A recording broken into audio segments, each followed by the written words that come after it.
Hi YouTube, today we are gonna go through my collection whilst I'm cleaning the tubs and giving new food, new water and stuff. So I wanted to take the opportunity to show you my animals. This is also because of one of you guys asked me, a girl actually, India. Hi, how you doing? So yeah, I will just want to share with you my collection so far and see if you like it and leave a comment. Cheers. Okay, number one, we've got two sisters. Let me just take this off. We've got two sisters here. This poor thing, she's the one I posted a video earlier on about the rear legs. You can see how weirdly she's walking. These seemed to be a lack of calcium, so now I've got a UV lamp, calcium powder, and I'm hopefully gonna sort that out in the next few months.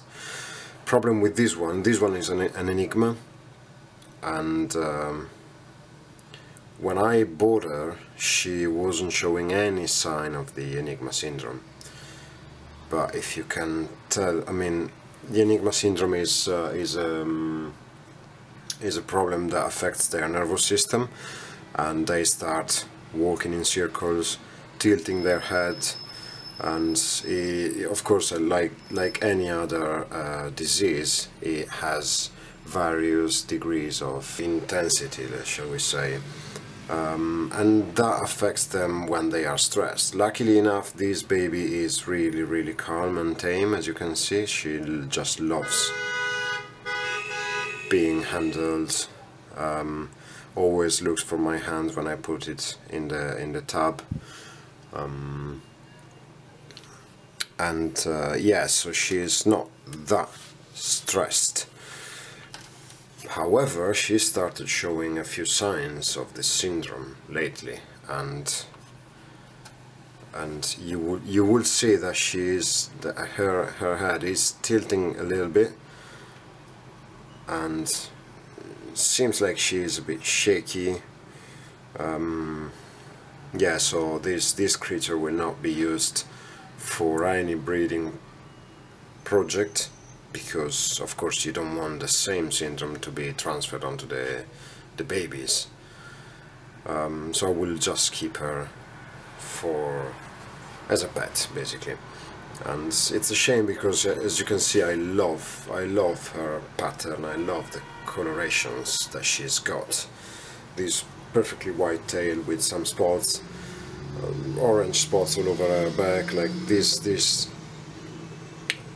stain, if you wish. There is one black dot, and it was surrounded by a heart-shaped light blue shade, if you wish. See her, poor thing, how she's walking.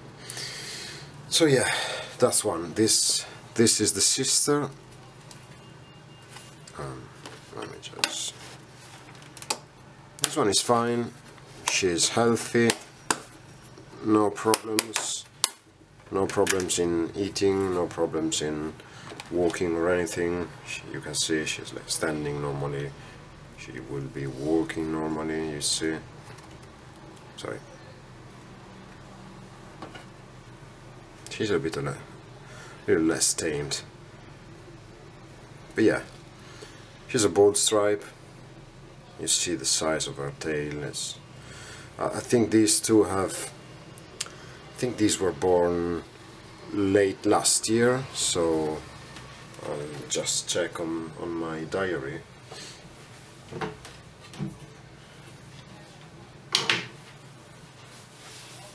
If I find it.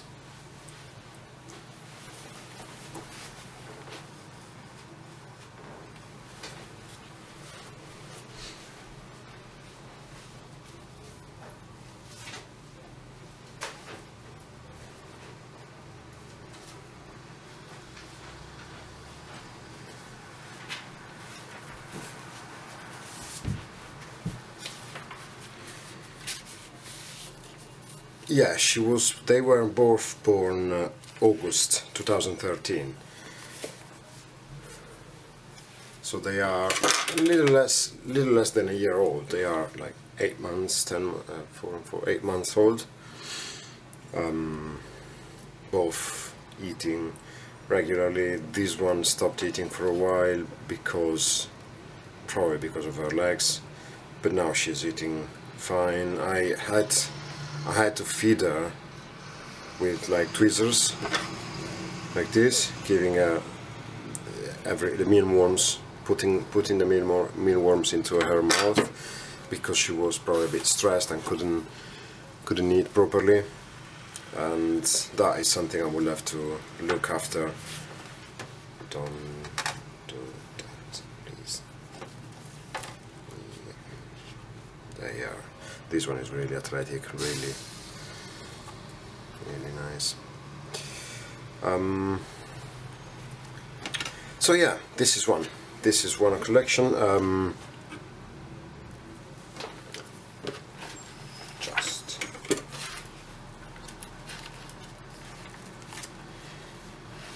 So her morph is Hypotangerine Emerine Enigma, and that one is giant bull stripe, and that you can see that the size, that being them the same age, that one is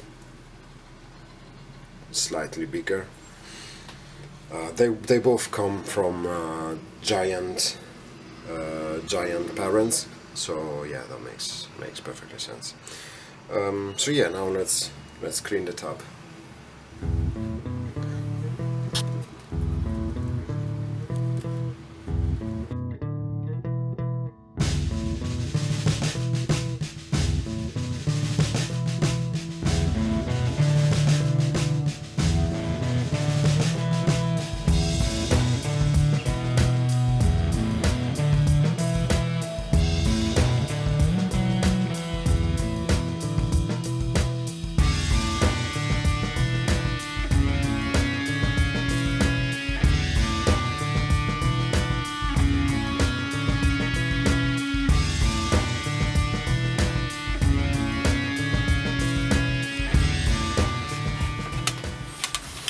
Right,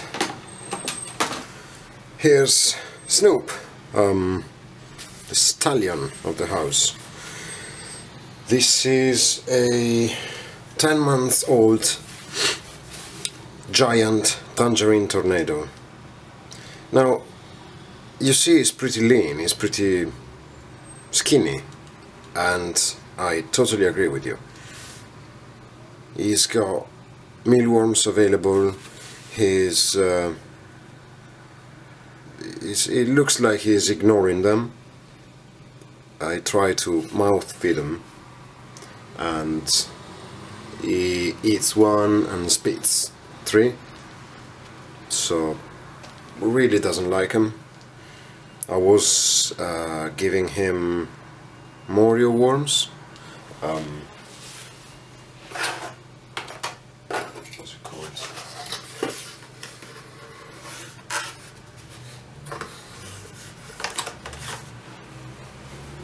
These ones.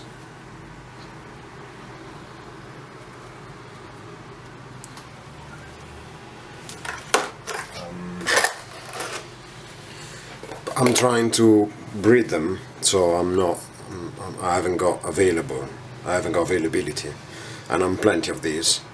Roaches as well, I'm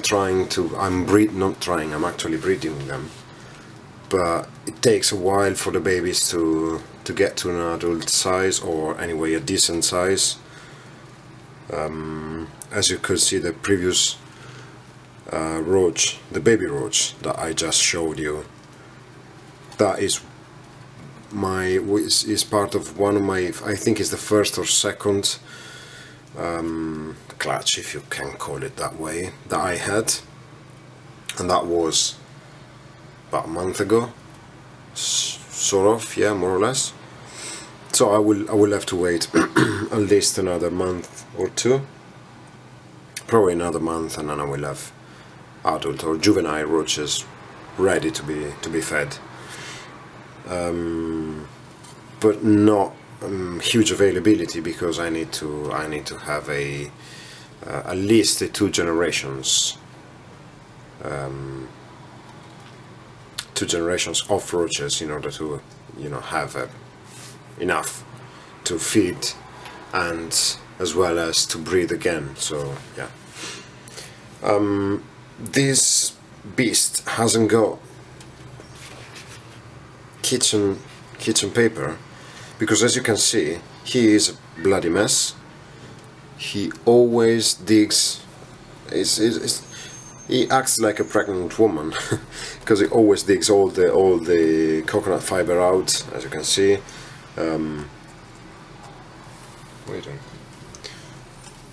The first time I put some calcium in here, I used a plastic cup, like a smallest version of this, the bottle cups, and he grabbed it with his mouth and then was like shaking it left and right, so there was calcium all over the place, and then he started leaking the calcium from the floor. So yeah, now I put this into a glass candle holder. I bought a stock of these, well, not massive stock, but dozen of these. Yeah, again, my mealworms, I change these, I replace these every couple of days because they start pupating. And I put some, this is cat food, baby cat food or baby dog food, which is rich in proteins, and I grind it and I put it here so that they don't have to actually eat each other, and then they are always gut loaded, which is good. So I will have to change them today. Water dish, it's filthy, of course, so I've got an empty bottle here. I will toss it. What I use for water is this Reptile instant terrarium water conditioner. So it basically prevents the water from it removes chlorine and chloramines, removes ammonia, and helps prevent its accumulation. So it's good. It keeps the water drinkable for longer, which is good for them. You just put 1 drop in 6 ounces or something, so it's good. And then yeah, let's just clean this mess.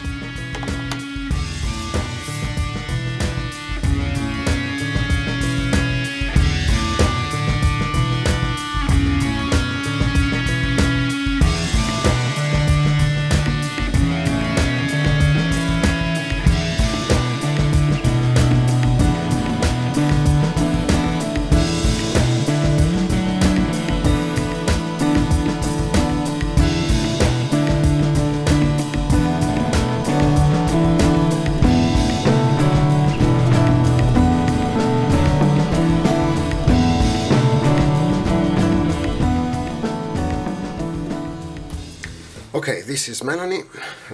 As you can see, she is shedding, so you won't see her morph very well. She's a bad albino, and she's got a bit of orange across her body, a bit of orange on her tail, but she's mainly an albino. She's the surprise egg number 1. She laid eggs about a week ago. Yeah, a week ago. And so yeah, she's a really nice animal, really nice creature.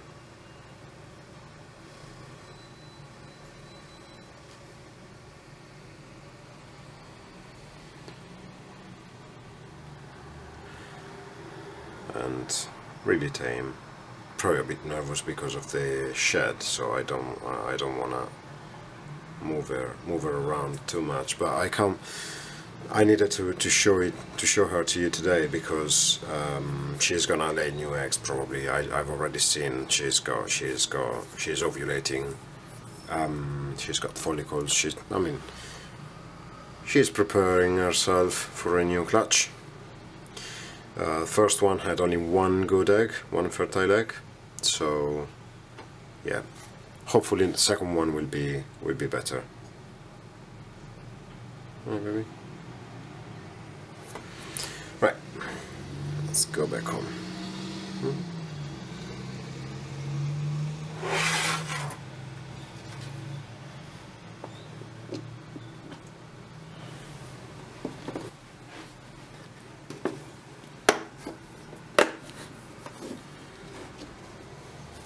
And this is Shirley. Shirley is a super hypo. She's not that friendly since when she is a bit upset with me, I believe, or she changed her attitudes.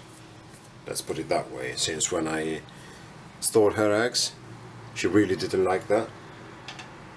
She's been digging and digging and digging here for the next couple of days, few days after the clutch, looking for the eggs, and it appears that now she's stopped doing that. But yeah, she's not an happy bunny.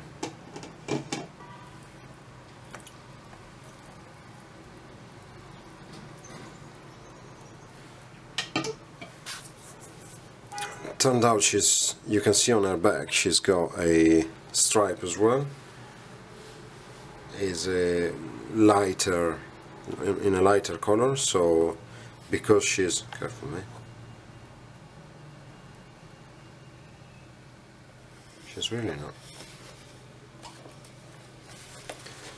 Might she be ready again?